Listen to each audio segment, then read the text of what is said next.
All right, hello, and of course, welcome to the Friday night Icon Community Hangout. And we're doing a little something special tonight for you guys. Recently announced, you might have just heard the news. Everything actually, yeah, we're good here. Dynasty announced this creative contest. We are, of course, going to have a Photoshop runoff for some kind of big prize. And I figured, hey, you know what the community needs? They need a Photoshop bootcamp. For people to properly enter and compete in this contest, you got to have at least some basic working knowledge of, quote-unquote Photoshop or some kind of image program. In order to get into this. So we've got a bunch of guys hanging out here in the Discord. If you're watching on YouTube, you can feel free to hop into the Discord. There's a link in the description below. And if you're in the Discord server, check out the Icon Underground channel. I did drop 2 assets for today. That's 2 images I just dropped, and I encourage you to download both of them because you can. Maybe if you're watching the replay, you can follow along working with your own items. But if you want to follow with me and exactly how I'm working with this image, I am at least dropping those assets in the channel on Discord. All right, let's continue. What do we have to do next? All right, so right now, here's something I have to point out, of course, on the screen right now, if you're watching along.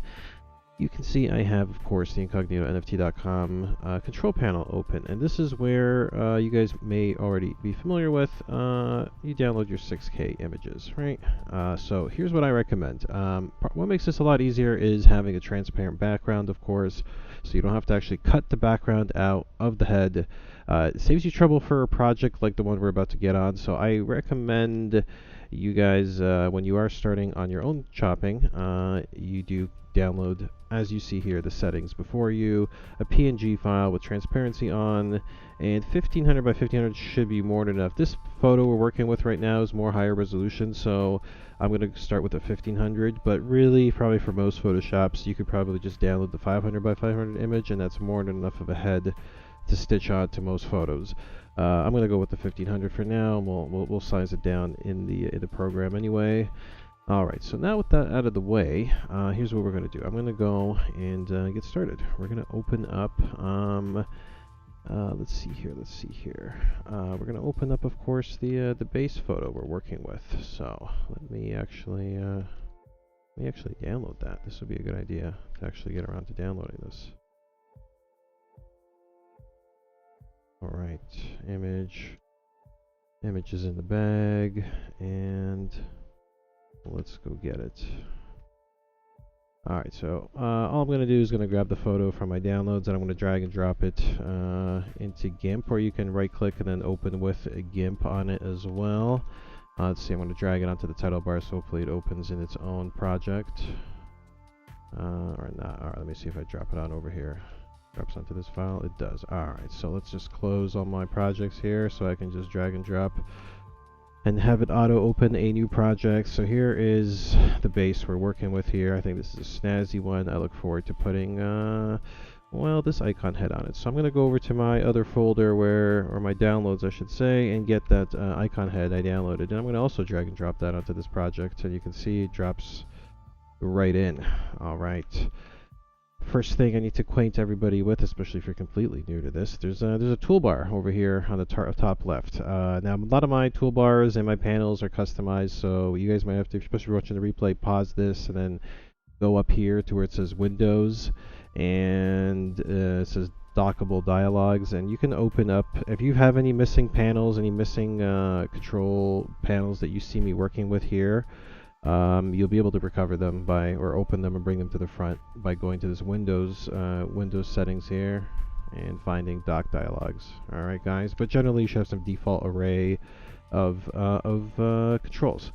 If your controls disappear, guys, if you press tab on your keyboard, you'll notice this quick hides the front, so if you ever see your shit disappear, all your toolboxes disappear, don't panic, you probably just press tab. Alright, this is just a heads up for any noobs. Alright, let's keep it rolling. Alright, so speaking of the first primary toolbox, this is my toolbox on the top left here. I've got a lot of you got all your main tools in here, including the main one on the top left called the move tool. This is what you click to drag things with. Alright, move tool. But what I am looking for right now is something called the flip tool. It's right here. It's called, and it's reverses the layer. So you click the flip tool, because in this photo I can already tell this head actually has to be flipped this way, right? So we flip the head this way. Alternatively, of course, we could flip the background. We could flip this scene here this way and then flip the head back, right? So this is something you guys can do. Generally, you want to flip the head to kind of suit this thing. All right, something else I have to point out as well. Of course, on the right side here, if you ever use Photoshop, I'm sure you're familiar with layers. Right now, this is the layer layout. You can see I have the head on top of the base layer, right? So layers obviously will appear on top of one another. If I were to drag the head layer below this photo layer, you can see it disappears, right? Because it's hidden below this layer. So I hope this is a crash course in how layering works. And see this? I'm now moving the thing over it. You can see it's hidden under the layer. If you're completely new to these things, it's important to point out how layers work. If you're if you're not a total noob, then I'm sorry if I'm, being kind of pedantic here at looking at all these minor details. But, this is a crash course, guys. This is a boot camp. All right, and I'm not a tutorial person, so bear with me if I do take tangents and go off on things. All right, so here's what we're going to do next. We're going to learn how to scale this thing. So what I recommend for this next step, although this does this by default, there's this thing here right by layers. So you select the layer with your head on it, and something called opacity here. You see the slider here that I'm using to change the opacity? This changes obviously how transparent the head is. So just to work with it for now, what I like to do is I like to make it slightly transparent, something like 15% here. And then there's a scale tool somewhere in here. I usually just press Shift S on my keyboard to turn on scale tool. I think, is it Shift S or is it Control S? Let me have a look here. Yes, it's Shift S. Where is scale tools? Right here. It looks like this. Scale tool, Shift S is the default shortcut for scaling. You do a lot of scaling, so learn how to use the shortcut Shift S. And you can see I now scale the image, right? And all right, the opacity is kind of low. Let's boost it so I get a better idea what I'm doing here. And now we're kind of scaling it to get roughly the same size as the head we're working with, right? All right, so now you can see I've scaled it to what I think is appropriately close. And with the transparency set at 70% right now, what I like to do, right, we try to kind of locate the eyes on the head, we try to locate the mouth and the nose, and you are trying to get something that approaches a very similar likeness as the existing one. So I aim for this shit here. You want to aim for the eyes and the nose to roughly line up, right? You can see here some of his hair is sticking out past the head, which is not a problem. We'll fix that later. Don't try to make the head too big in an effort to hide it, because I'll show you guys how to make that. Another thing you're looking for here is the neckline, right? You want the neck to line up, always using it as a reference, maybe this here, in order to get it to line up.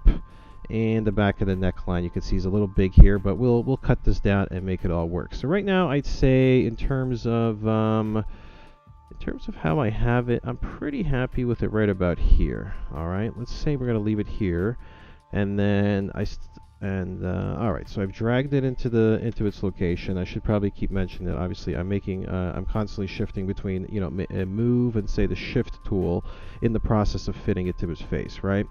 All right, so now that I have this head selected, right, and dropped in this spot, what I like to do is I take the eraser tool, right, which is Shift E by default, right? Now my intention is to use the eraser to delete the collar here and line it up with the dress shirt, right? With the dress shirt collar here. And so we're going to erase all this. But before I do, I'm going to point out the next kind of GIMP basic, and that's something called tool options. I think if you double click your tool, by default it'll bring out the tool tab if it's hidden somewhere. So double click the tool, should bring up tool options, and this is an array of different things that will manipulate the tool. The first one obviously is size, right? So if I turn up the brush size, you can see it gets much bigger. And so I'm going to start with the brush nice and big and kind of do a rough little cutout. And again, my opacity, as you can see here, this transparency is low, because if it was full blast, you really wouldn't have an idea how close to cut just yet. So drop the opacity in half so you can see the shirt below it, and you start kind of roughly removing stuff. All right, so here's now where we need to get in a little more detail. The next thing you're going to learn is there's a shortcut with your mouse wheel. If you hold Control and you mouse wheel and you zoom. And if you mouse wheel out, you zoom out. You're going to do a lot of this, especially when you're doing detail work, right? So hold control plus mouse wheel zooms in and out. Normally mouse wheel scrolls up and down, but if you hold control, it zooms in and out, and you're going to be doing a lot of control, zoom in, zoom out, and so forth in this next part. So I'm just pointing out a little mouse shortcut there while I go back to explaining the toolbar over here on the left. Alright, so we're going to say in this case we're going to drop the brush size down a little bit more. Something like this is appropriate for cutting down the collar. Now, here's a little trick, because you almost want to blend.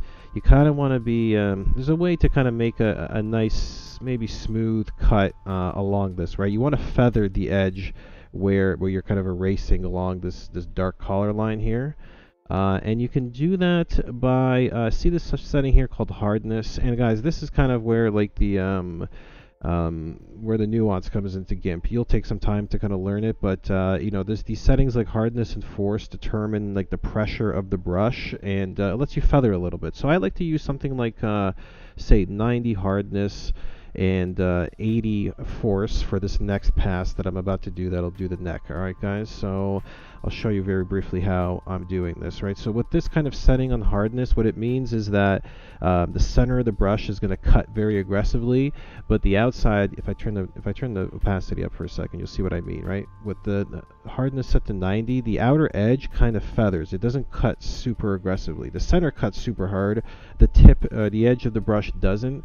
And that lets you kind of feather your erasure around the neck. These little details like that, what I'm about to do here, and I'm going to just click and hold, and kind of repeatedly click, hold, do some like delicate little brushes at a time, and just let the edge of the brush, especially with these hardness settings, just kind of brush over the line, right? Just kind of go over the line. You can even stray a little bit over the line thanks to the hardness setting, and I just kind of, and I go like this. All right, here's another shortcut I just used. It's very handy. If you click and hold your mouse wheel, your mouse button 3 on your mouse, and you drag, and you click and drag, that's how you drag. So like, you know, when you're zoomed in, this is really helpful. You know, you click with your mouse 3, and you drag. All right, guys, that's highly recommended for parts like this. So as you can see, I'm going to go back to erasing. Let's erase a little more. That's it. Maybe go a little higher here. Alright, you see this. Next, doing a good job. Alright, now you see we come up to the back, right? So here is where we have a lot of excess material on the back of the icon head. You kind of want to blend the line with this head here. So I can go right up to the edge of the shirt, and alright, good. Alright, I go up right to the edge of the shirt, and so you'll see what I'm going to do here, guys. I'm going to make a nice little pass. I'm going to kind of go the little sweep like this. You're just going to hand bomb it, alright? So I'm just going to go something like this. Here we go. Boom. Alright, you see what I just did here? Not bad, right? I hand bombed that, and just kind of swept over it, fixed up the excess amount of concrete on the back of the neck. It lines up like a boss. Alright, so now what I'm going to do is I'm going to turn up the opacity to kind of see how this thing looks in full opacity. And then now you can kind of observe, right, how good of a job did you really do on the neck here. See, I can see this needs a slight touch up. So I'm just going to kind of go over my work here. And this doesn't look too bad, right? I can kind of blend. No, that's a little too much. Remember, you got Control Z to undo shit. So you can just repeatedly press Control Z if you did a little too much work on this. Alright, that's not bad, right? I just kind of erased a little bit over. Not bad, right? Alright, so looking pretty sharp. Look, we're already there, like 10 minutes in, and you can see this wasn't too bad, right? But now we got to do something about the head behind it. So back to this layer box on the right side. You see this layer here that represents the concrete head. You can see the eye here. This is the display toggle. This can quick hide the thing without moving it or anything, right? So what I'm going to do for now is I'm going to click it to hide it, to hide the head, and then I'm going to click on the layer below it. You see how I've selected now highlighted the layer below? So now I'm going to be working, by clicking this of course, I'm working on the layer below. And now what I intend to do is remove Bateman's head here. Is that the actor's name? Is it Patrick Bateman? Or what's this guy's name? I don't know. The guy who played Okay, we played Batman. Let's keep it going. So as you can see, all right. So I'm getting a little far ahead of myself. Go to the toolbox top left. There's a lasso tool here. I'm just going to work with the lasso tool here. There's a lot of different ways to select. I think lasso works fine, especially for this part. So it's called the free select tool. The shortcut is just the plain button F on your keyboard, and I just kind of click along, or you can click and hold and drag, and you kind of just manually. Sure, just do a little outline. You can see I'm pretty generous here. I got a fat border here to work with. And I'm going to kind of outline everything. And then here, right around the neck, I'm going to get tight. I'm going to try to just grab all his hairs, but not the collar. All right, you see how I did nice little there? And then the neck you can be a little rough with, right? With the neck, I do something like this. I give myself a bit of buffer. And then on the exit here, I go tight again. And then nice and rough all the way around. Boom.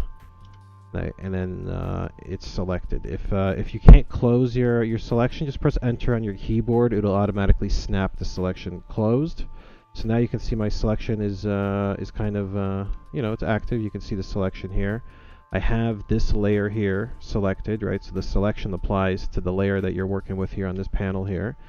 And now comes the fun part, guys. Now, normally the old-fashioned way, what you do is you'd grab something like the clone stamp, right? This is the OG way to do it. You grab the clone stamp, you'd sample a big layer. I'm not going to go into this because we're not going to actually use this, but we do it the old way, right? You'd be blending the whole damn thing in.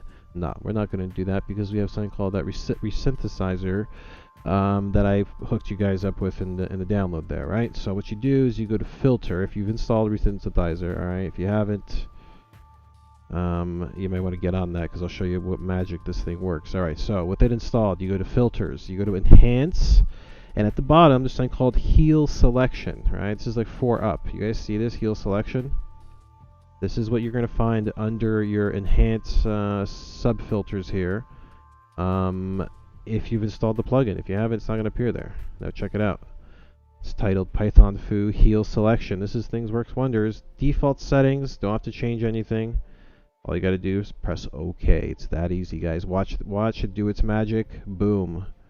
No major blending. The head has mostly disappeared. A couple of stray elements here that need a little touch up, right? Something like this here. Although, okay, this here, yeah, our head won't fix it. So this little edge broken here, we can clone fix that. And a couple of these floating fragments, I again grab the lasso tool and I highlight around them. See this? So I've highlighted them on this one, and what you can do now, how to highlight multiple things at once. You hold the Shift key. All right, so it's additive. You can see you can also set it here under Tool Options. If you want to work with it by default, you can click this thing here, and it turns additive. So when you're adding more boxes, it doesn't cancel out of the old box. I hope that makes sense. Let's keep going, and let's add another selection around this. Now I've highlighted these 3 weird fragments, and this one looks kind of weird too, so I'm gonna also additively, right, with that setting on plus, you're gonna add another selection to your series of selections. So now you can see I've selected 4 things, and when you're using that Resynthesizer tool, you'll often find this, right? It's gonna have anomalies that it didn't fill incorrectly. Just run Synthesizer tool over it again, over the fragments that you selected. You see that? It's removed the fragments now. It looks almost perfect, and it didn't require half an hour of fucking with the clone tool, and it still doesn't look right, right? This thing here needs a slight fix. I'm thinking I'll do that in a minute after I bring the head out. Alright, so now this head's gone. Let's bring your concrete head back out, and you can see by clicking over here, the head goes up, and no more hair fragment behind the head. So we're already pretty good. We're like tight. This is pretty much in the bag, guys, right? I'll show you some more finesse details now. So what I like to do is now we're going to get into the clone tool. Alright, so this will be our bread and butter. This works a lot like the eraser, and it works a lot like the paintbrush and other painting and drawing, airbrushing type tools. And it works like this. Allow me to demonstrate. So you have the tools. Again, if you double click the clone stamp, the shortcut is C, by the way, on the keyboard. If you double click the clone stamp tool in the toolbox, it'll bring up tool options. And yeah, these settings here, for instance, like opacity. Let me see, what are we doing right now? We're going to be, maybe we'll fix the taillight first. We got to fix this section here. So I'm going to hide the head. I'm going to go back to the layer bin, right? Hide the head. We'll go back to the base layer that has the photo. I'm going to fix this first using the clone tool demonstration I'm about to provide. Alright, so what I'm going to do is I'm going to reduce the size of the brush here. That's one of the customizations I'm going to do. I'm going to turn the opacity right up to 100 for what we're doing here, high opacity. Let me just mute lift the veil here for a minute. Actually, hold on. Let me lift the veil. You're in there. You're in here, right? Your mic is a little hot. If you could mute, that'd be great. If not, I might have to server mute you. All right, you might not be here. All right, next. So, what was I saying? Clone tool. Yes, use your clone tool, and certain settings we're going to be using here. So I'm going to turn the size down to say about 34, and I'm going to keep the hardness up around 80. Say the force around, or yeah, 90, 80, as you can see for these two settings here. So it kind of feathers the edge, like I said before. And I guess that's about really it. So what you got to do now is you hold control with your keyboard, and this is where it samples. So right now, in order to kind of fix this edge here, what I really got to do is just sample this section and run the seam down a little further, right? That's really all I got to do. Let me just see how I can do. Yeah, that's basically all I got to do. So what you got to do, what I'm really going to be doing here is I'm going to be sampling this scene here. In order to do that, I'm going to hold control with my clone tool open. Just hold control and click on that spot. And you see how it leaves an imprint? That's what's been cloned right now. So here is where I'm going to go over to this edge that's ugly here, and I'm just going to click on it like this. You see I've gone too low. I got to press Control Z to undo it. And that looks a little better. This time I've hit it on target. And I'm just going to kind of drag a little bit right. Just kind of follow the seam along. I'm going to turn the head on and get an idea of what we're working with here. Alright, so now we can see that it's looking better here. I fixed that. Now it's for a little bit of a blend with this pinkness coming through here. So what I'm going to do is I'm going to hold Control again. And this time I'm going to sample right here, right? I'm going to get right to the edge of the black line and try to paint it in a similar fashion. Let's see how this works. All right, a little too bright. So here's what we got to do. We're gonna lower the opacity a bit and maybe drop the hardness and the force down a little bit. Let's see how this works. Alright, so you see how I softened up the brush settings, and as a result it's kind of softened up the blend here. You generally, that's kind of what you're looking for. You might have to keep lowering. Again, this is where kind of the finesse happens. So in this case I'm going to lower the opacity a little bit. I'm going to make the brush a little lighter so it paints a little lighter, right? So it's not as an aggressive as a paint. In fact, what I'm going to do is I'm actually going to increase the brush size a bit more. That's way too big. Something like this. Alright, I'm going to resample with the bigger brush, and I'm going to try painting in something like this. And this is going to help blend this section in, and now I'm going to toggle the head back in, and you can see the head is pretty close around here. I'm just going to airbrush a little more. I've given it a couple more clicks in that general vicinity. And with the head, it looks pretty good. Once you zoom out, it looks pretty much spot on. It looks pretty decent. Now, it just really does come down to how much patience and time you have with the clone and the brush tool. I can still see there's a slight imperfection here, so I'm going to lower the size of the tool just because I'm a little picky, right? I can see there's a little warp here, a little ripple here. I'm just going to do this here. There we go. I've kind of filled it in. Yes, my opacity is a little low right now, so you have to kind of click it and go over it multiple times for it to kind of aggressively fill in when the brush has got some of these lighter settings on here too, right? This is here. It needs to be a little darker, so I'm just going to paint that line in a little better. Perfect. Alright, you guys hopefully of getting the idea of the little bit of back and forth you got to do here. Alright, so next thing I'm going to do, I'll tell you another thing that's bothering me right now. You might notice there's this yellow outline here. This kind of signifies where the border of your layer is, and because in this case I have the concrete head selected, its border is about here. This is about the image that we imported. If I click this, you can see it disappears and the yellow layer moves to the boundary of the bigger photo. This yellow layer just kind of gives you an idea of where the layer ends, but I really don't need to have that on right now. So if you go to view and click show layer boundary, it kind of hides that. It's helpful to kind of toggle that at times, like right now. Alright, looking pretty good, right? let me see here. What else do I really need to do? There's a little bit of work that maybe needs to be done here in terms of touch-up. So let's select the head. Let's select the eraser. Whoops. All right. So I guess let me take a look here. You know what? This is probably not the head. Yeah, it's not actually. This gray patch here looks like it's part of the base layer. So I'm going to go back to the base layer here with the photo. And I'm going to reduce the size of the clone brush because I need to clone repair this. So I'm going to press C, choose the clone brush, reduce its size to about, maybe about this much. And now I'm going to hold Control in order to sample the spot right below it here. All right. You see how I've dropped the sample here, and now I'm just going to use the sample to click multiple times here. You don't have to even stroke. Just kind of click repeatedly, and it'll just kind of keep stamping that patch over this area. And I'm just trying to get rid of this grayness here, guys. I know this is a little detail here. It's probably not super consequential, but I will say you're going to be doing a lot of cloning, a little touch-up like this to make things look right. All right, looks much better. We fixed that little patch there. Let's turn the neck back on.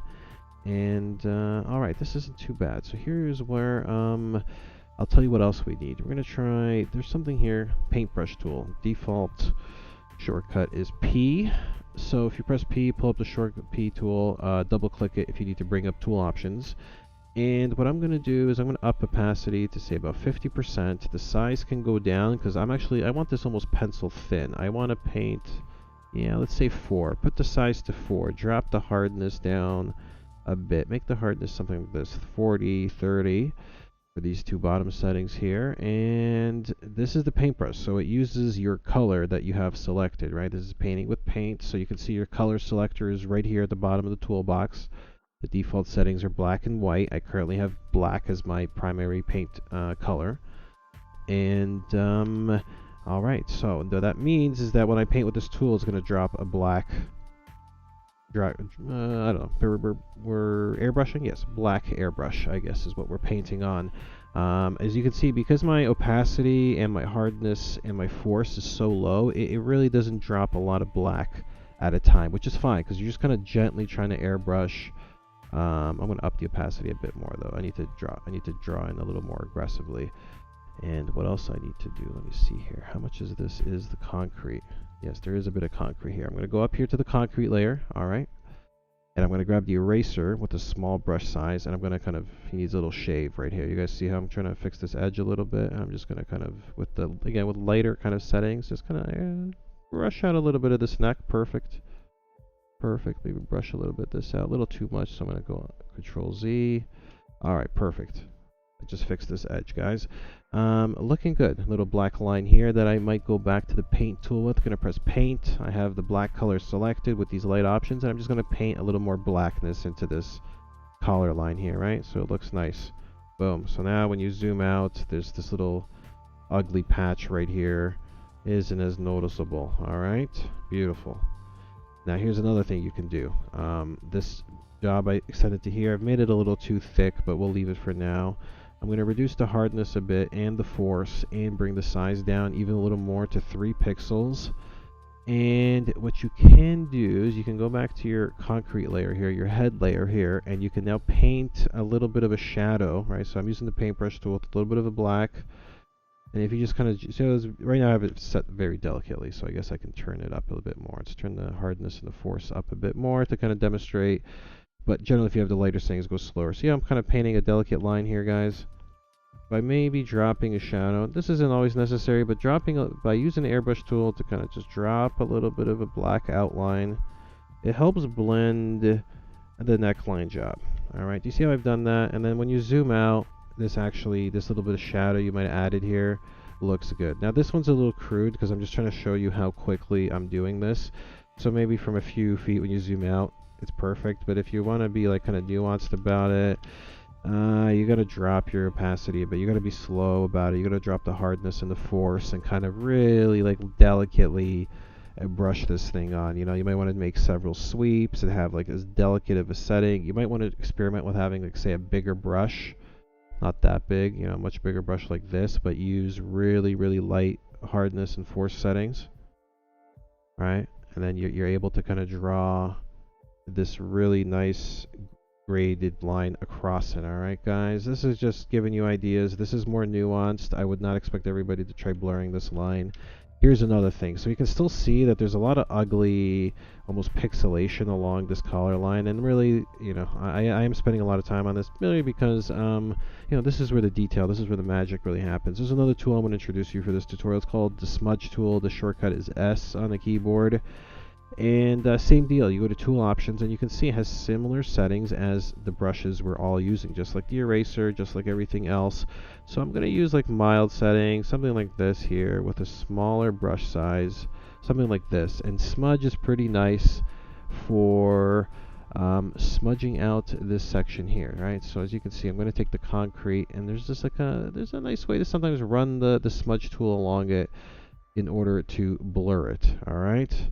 Now I have my settings pretty light here, so that does little effect. So maybe I need to crank it up a little bit to demonstrate the power of smudge. Let's go up a little more aggressively here. All right, so this is, you can see, smudging quite aggressively. Now you can see right now it's only smudging the concrete, right? What might be necessary here is obviously the white. The collar itself is what really needs to smudge here. So I'm going to select the base layer below this and now go over the same line using the same smudge tool, same idea. But now we're going to be smudging the white collar of the shirt. And you can see by running the smudge over it, it really takes this weird pixelated edge off of it, right? This weird stitch. And you zoom out and it looks so much smoother, right? So the smudge tool is a lot like the paintbrush, but it does help blur certain edges, and something like this, it does help go a long way. And you'll find yourself using the smudge tool in combination with the clone and the eraser and the paintbrush, maybe painting black and different colors on in order to achieve the results you want. But this, I think, hopefully, guys, telling me if I'm wrong, was a pretty good idea. Of course, I might go over a lot of these things. I might be going quickly for some people, but for now, that's a look on how to do the head and the neck. All right, so let's continue. I'm going to show you something else. So I'm going to click and hold with the mouse wheel 3 and drag down. And some icons obviously have skin and hands exposed. This one's going to be super simple because it's a bare minimum sticking out. Don't see his other hand. So this one's going to be easy. I'll show you guys how to do this. For this one, I'm going to introduce you to another nifty tool. This is the fuzzy select tool. The default shortcut is U on the keyboard. And you can see here, if you go to its tool options here, there's different settings here. And one of them is called threshold. So let's see here. This is a quite contrasty area. You can see the skin does not blend in at all with the surrounding area, which means you can probably have a generous threshold of, say, 50, and click the hand once, and you can see it's done a good job of selecting the hand. And, well, in this case, it did go a little further out. So what I'm going to do is I'm going to press Control-Z to undo the selection, and I'm going to go back to threshold. I'm going to lower it in half. I'm going to go to like 30. All right, and I'm going to click the hand again, and you can see this time it did a better job, but it was actually a little conservative. It needs to be a little more aggressive. So I'm going to undo again, and I'm going to up the threshold a couple notches, and it looks better. All right, let me do it one more time. Let me up the threshold just a tiny bit more, and it's doing a good job now. Select. Now what you can do is hold shift for the tool to become additive temporarily, or you can click it here. See, this thing here says add or subtract. By holding shift, it's going to add to the selection when I click it. And I'm going to click the center again, and you can see it kind of expands the edge that it's encompassing every time you click repeatedly. Just even the something that's already highlighted, it just kind of clicks in, it selects a little more aggressively. So multiple clicks with the tool, with the fuzzy select tool, with its threshold about here, right? Multiple clicks has really kind of absorbed the majority of the hand.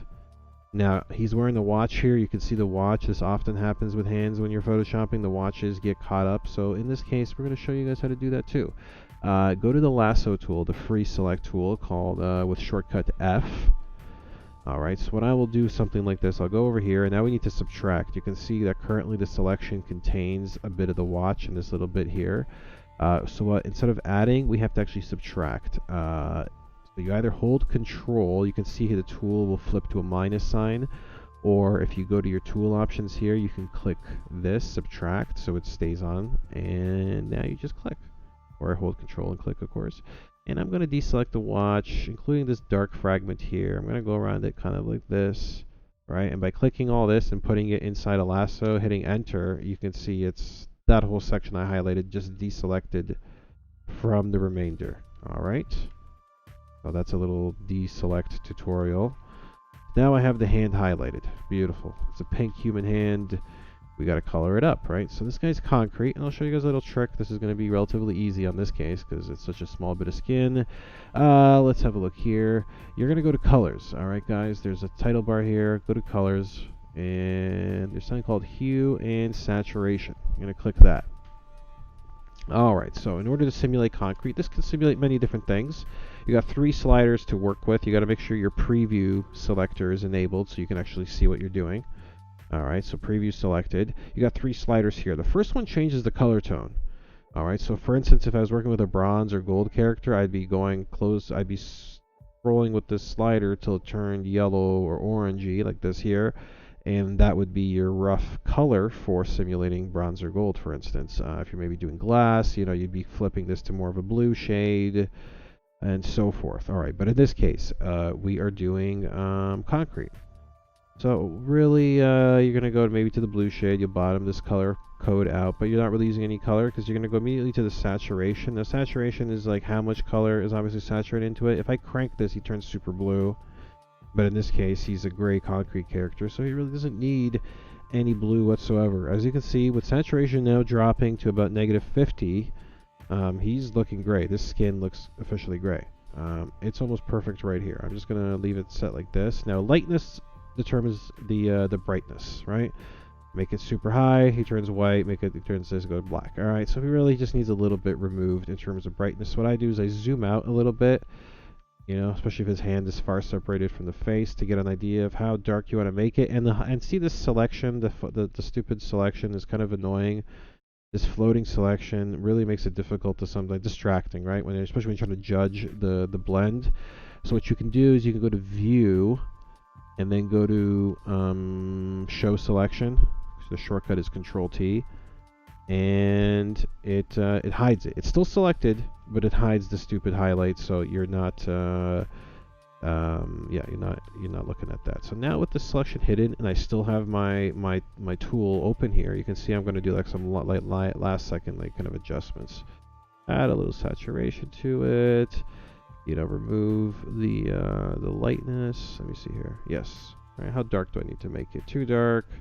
Right about there. Right there. Spot on. Boom. Hit OK. It applies the color change you made to the hand, and we're done. We got the hand done. We got the head done. It's looking pretty good. Here's another touch I like to add to the photos at the end. So another tool to acquaint you to is the type tool. It's the text tool. T is the default, of course, setting on the keyboard, the shortcut for typing. I press T, and now I click anywhere, and it brings up a text dialog section to start typing in. And here I'm going to hit caps lock, and I'm going to type in all caps, incognito. And then I'm going to press Control-A to highlight it because it's super small, right? I need to increase it. So you can see I've zoomed in. I'm looking at it.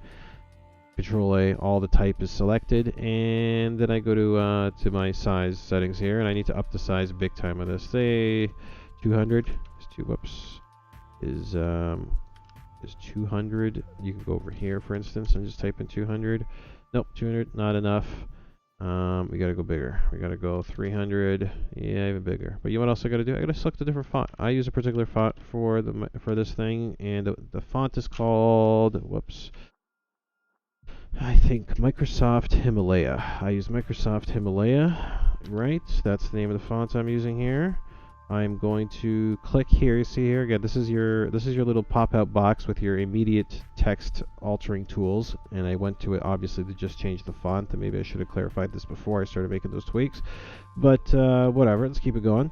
One of the things you can click on here is the color swatch, right? You click it, and it was black by default. I obviously clicked one of the white swatches here, and I pressed OK, and it changed the text color to white. Just to clarify how I did that, guys, right? Color white, click it here, press white, press OK, and it changes color white. Perfect. Then I'm going to go over and hover over the this thing here, I'm going to use my mouse wheel while hovering over it to do this neat, nifty scrolling, right? And you can see with the font, this is a little big, right? So I'm going to, in order to adjust it again, what I'm going to do, so, all right, I should be more clear here, in order not to lose too many people. In this scenario, what I'm doing is I'm flipping between the move tool, right? Because I am moving the text around, right? The move tool by default is M on the keyboard, and it also has its tool options. If your move tool is not working properly, it's probably because your settings here are broken. You want to make sure your your move tool set to layer, right? The first option here, and under tool toggle, you want to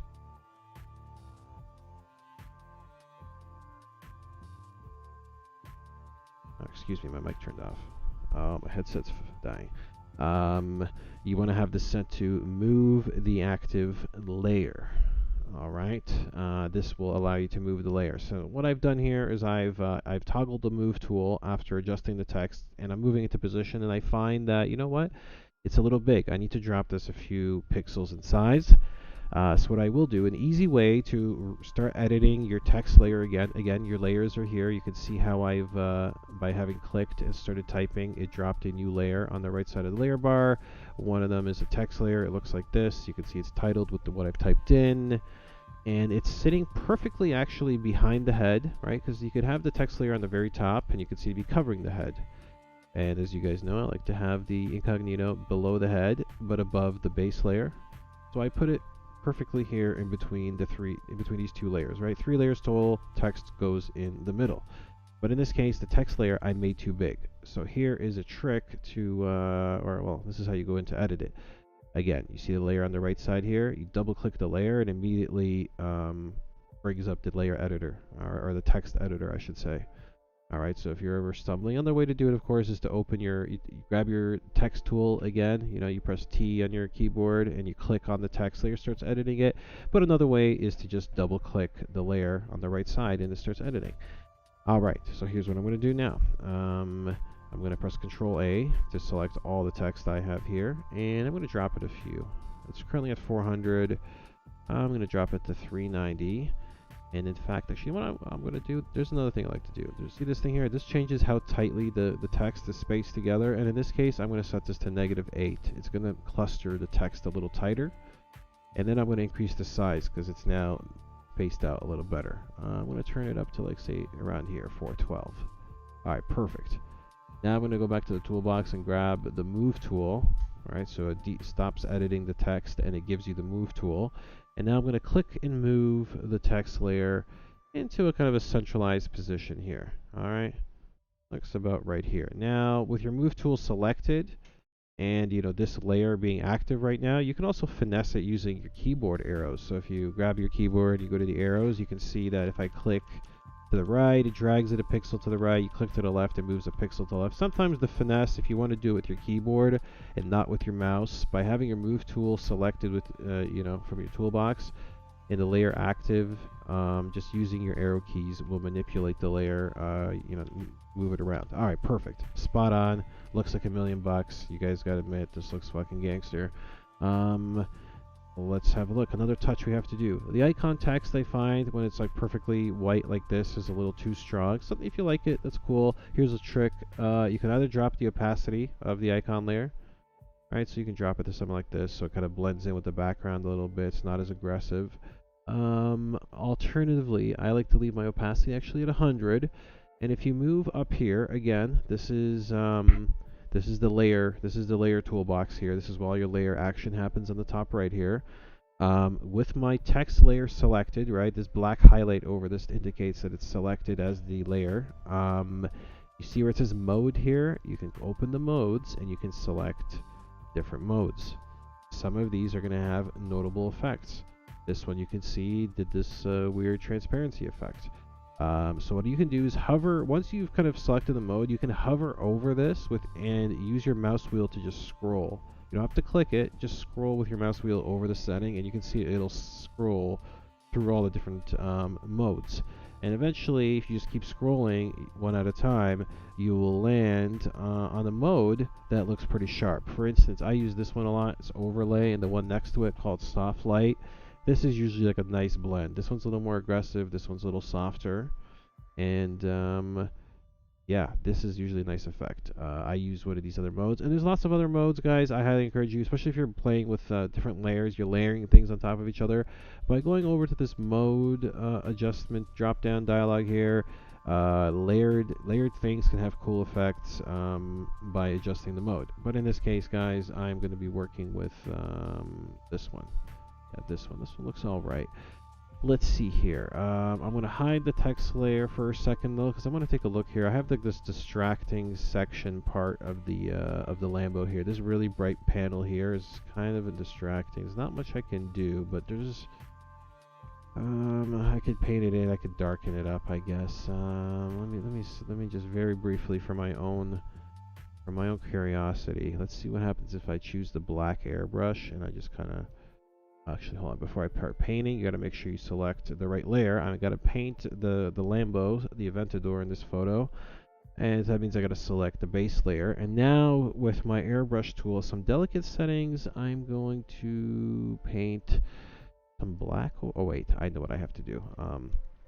Right now, you guys can see I'm going to demonstrate a common blunder in GIMP. You see, I'm painting my brush, and nothing seems to be happening. Why can't I goddamn paint here?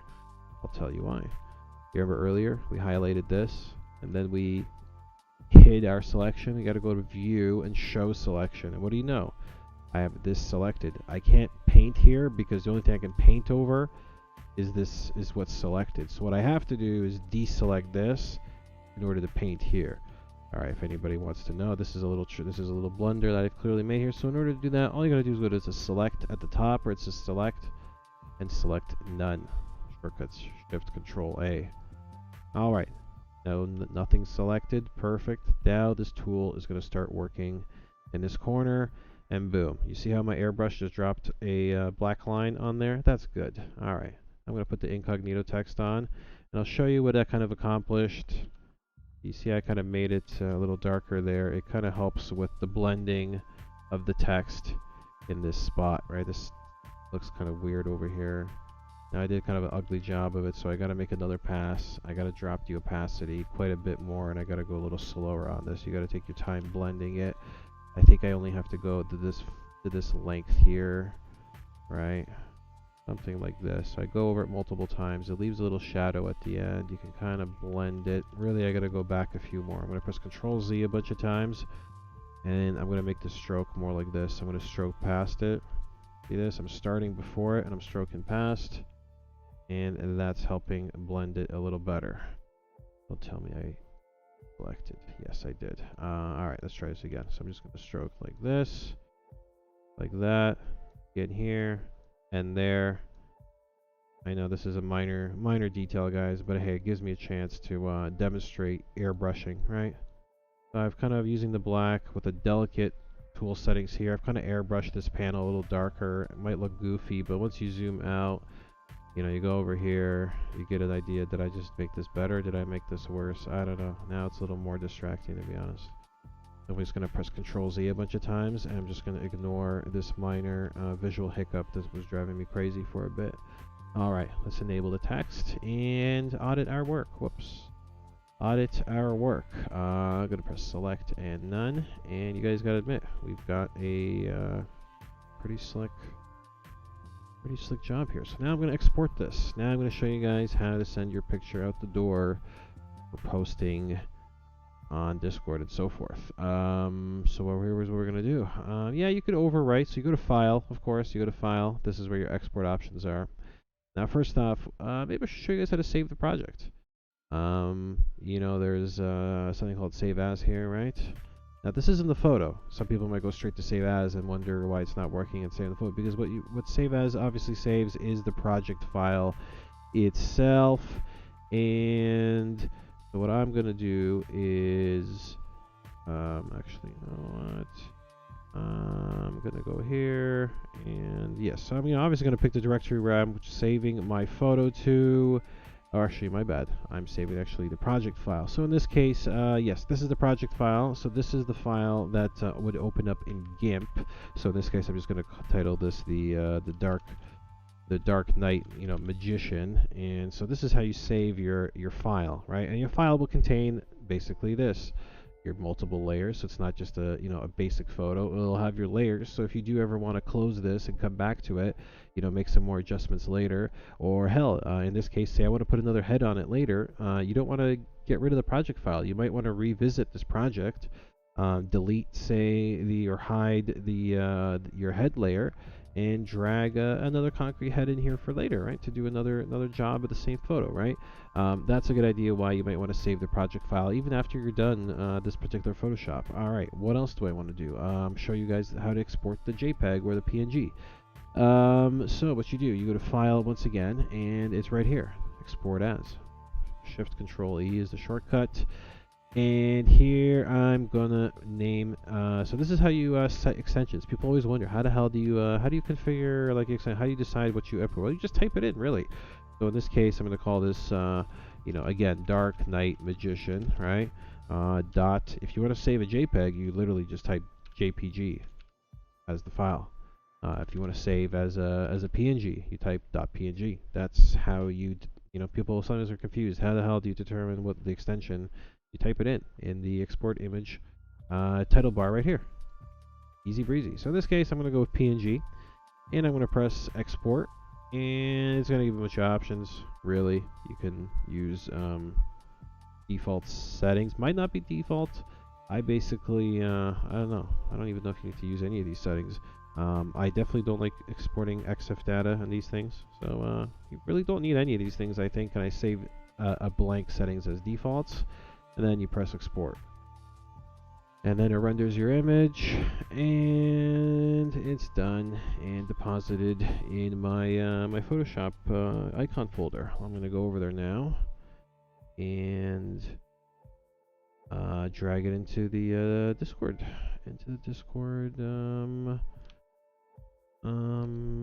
attachment here. Bear with me 1 second, guys. I'm going to go drop this beauty here in the icon background channel. And I'm going to hop over here to the general channel and drop it over here. Oh, whoops. Whoops. Not what I intended to do. Let's reverse that and put this in here. Check this out, guys. It's in the bag. Dropped and attached in the video. Alright, what have I done? Right. Typo. Oh yeah, there is a goddamn typo. I'm a friggin' idiot. Oh my god. See, I missed the end. Thank you for pointing it out. What a cock up. Alright, let's go in and edit. This is a good opportunity to show the edit. Let's see here. Is everything... Hold on. No one's been talking this whole time, right? I haven't had anything muted, right? Very good. I thought something might have been broken at some point. Alas, it's not. But before people clap and applause the photo, let me go put the N back in incognito, and then I'll repost that photo. And let me show you guys how I do that. All right, this is how I'm gonna edit this now down. I'm gonna double click incognito. I'm gonna double click incognito layer here, as you can see. And it's by double clicking the layer, it's immediately brought the layer up and available for editing. I'm going to click where the N is missing, type N, and now you can see it's a complete incognito. But of course, the text is too big now, so I'm going to press Control A, highlight everything, and then I'm going to scroll over the text and just scroll a bit and drag the text into size. This looks pretty good. 360 font size looks good. And I can finish what I'm doing by, say, clicking the move tool or just clicking away. And I'm just going to click on this and kind of make the text a little centered. Yeah, it looks centered to me. It looks good. Looks pretty good. All right, let me show you another advanced tool we can do for this. Here's another trick, especially if you're, in this case, the icons are well lit and this is outdoors. But you may want to simulate different lighting environments. This is where a slight tweak comes in. So in order to do this, I'm going to click on the icon layer, right, where my head is, the top layer here, the head, right, that's my layer here. And I'm going to go to colors, and you could try, let's try working with brightness and contrast. Very two simple adjustments that can go a long way. And say I want to darken this scene up. I'm going to click on brightness and drag it down a little bit. You can see brightness at bottom is too dark, right? But maybe taking a little bit of brightness out of this photo. He's looking better. And contrast, sometimes you can benefit from going up a touch. In this case, nah, too contrasty. Let's go back to 0, or in fact, let's try lowering the contrast a little bit. No, -15 is too much. Let's go back to 0. And sometimes it takes a little time. You know, minor changes, like something like this here. You can barely tell the difference. -6 contrast. Takes a little bit of the edge off, makes the image look a little more natural and appropriate for, you know, whatever the balance of the brightness and contrast is of the image below it. So sometimes little tweaks here, you know, lowering the brightness here, you know, upping the contrast. You can find, guys, I will let you, of course, you guys do this. You can find like a nice little balance to it, you know. Clearly the contrast needs to be a little high on this one, but the brightness, it's not too bright of a city scene, so I can tell it already looks better with it set like this. All right, I'm going to press OK, and it's going to apply those settings. Now, if you want to know whether or not you actually made any difference, or you know, if it actually looks better, here I'll press Control Z, right? Undo. By pressing undo, I'll see what the image looked like before. Much brighter. You can see, did the brighter image look better? If you press Control Shift Y, yes, Control Shift Y is redo. All right, it's not. Yes, Control Shift Y, redo. So I just kind of redid the filter, the color balancing I just did, and made it darker again. It looks better. Let's go press Control Z again. Yeah. You know what? That is super bright. That doesn't look too good. Let's press Control Shift Y. And it redoes the brightness filter I just did, right? You can see, indeed, I think this slightly darker tone does help the head look a little better. All right, guys, that's a little pro tip in how to make these blends look a little better, right? In this case, looking at it a little closer, this neckline looks like it needs just a little bit of work. I'm going to again click the concrete head layer here. I'm going to choose the eraser. Double click the eraser in order to see how the settings look. Settings look okay. Maybe drop the hardness down to something a little more moderate like this. And I feel like this neck needs just a tiny bit of work here. Yeah, it just needs, with my settings a little delicate, you can see I can kind of take my time. I can go over multiple strokes and just kind of shape the neckline. Again, you're going to be doing a lot of this. Perfect. Something like this. Did I take too much off? Maybe press Control Z. Do it again. Try to get that just a little less aggressive like that, right? A slight shaping of the neckline goes a long way. All right, another thing I want to point out here is you can see the neckline here is just a little blurred, a little softer, which is better. And this is kind of jaggedy and pixelated. Maybe what you're going to need to do is use the smudge tool. Again, S is the shortcut for the smudge tool. And maybe use some delicate settings here. Use some delicate hardness settings here. And let's see what this looks like if I go over this edge way too strong, right? Way too strong. So I gotta reduce the size, I gotta reduce the hardness, the force, and honestly, even opacity. Sometimes you need to work with lower opacity and get like a lighter job done. Even this is still too big. Let's go with a smaller brush here. Just like this. This is a good balance. You guys get the idea. You may have to experiment. You might have to press Control Z and undo multiple times to kind of get, get the right balance, right? So it's already softer. Maybe a second pass with the same settings will blur it a little bit more, and it has a nice blurred feeling here. I like it. Something that's kind of bothering me though is this concrete here. This line here looks awkward, so I'm going to choose the eraser. And I'm just gonna, yes, the eraser. I'm gonna choose the eraser. Just doing something funny here. The eraser. Oh, I know. Oh boy, did I really do that? I did. All right. So you see, guys, earlier when I was photoshopping, this tail light a little straighter here, must have messed it up at some point. I must have painted this portion here, this little airbrushing here, has now been applied not to the base layer where it should have been done, but I actually airbrushed onto the head layer. And so now when I'm erasing the head here, I'm erasing a bit of the airbrushing that I did here. I could go back and fix that. Alternatively, since I kind of want to end around here, I'm gonna just not do this part right here. I'm gonna focus on airbrushing out down here. So as you can see, using the eraser and some light settings, I'm getting rid of this weird section here of some excess grayness, maybe helping just blend the overall head and neckline, right? You see what I'm doing here? This looks just a touch better. Something like this, right guys? Beautiful. And then you can use this in combination with the blur tool. And I'm going to just blur this edge after having erased a bunch of it, right? Boom. This little detail like that helps really shape up the neck, guys. This is what I mean when I say this isn't really hard. This is just sometimes time consuming, and sometimes, you know, you just kind of make a smudgy mess of it and you got to press Control Z long enough to delete it. Let me have a look here.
Oh my god, how long has my headset not been working? Because I realized the battery died again. I forgot to plug it in. I was talking to myself for the last 10 minutes, wasn't I? I thought you were just deep in focus. Oh dear god. Dude, I fell asleep, I'm not gonna lie. How many... Not even on you. So how many minutes ago did you hear me last speak, you think? Estimate, roughly. 5 minutes, 10 minutes? 3 or 4 minutes ago. Oh, okay. Not too late. Good. 1 second. Let me plug this headset in. Yeah, Gucci, you were kind of slacking on your responsibilities earlier. Yeah, my bad, dude. Alright, so, the last 3 or 4 minutes was me just kind of going over some of the finer details with the smudge tool and using the eraser to edit and adjust a few things. But that's really about it, guys. I think that's it. That kind of concludes the crash course in GIMP and Photoshop 101 here. Any feedback, guys? Any thoughts?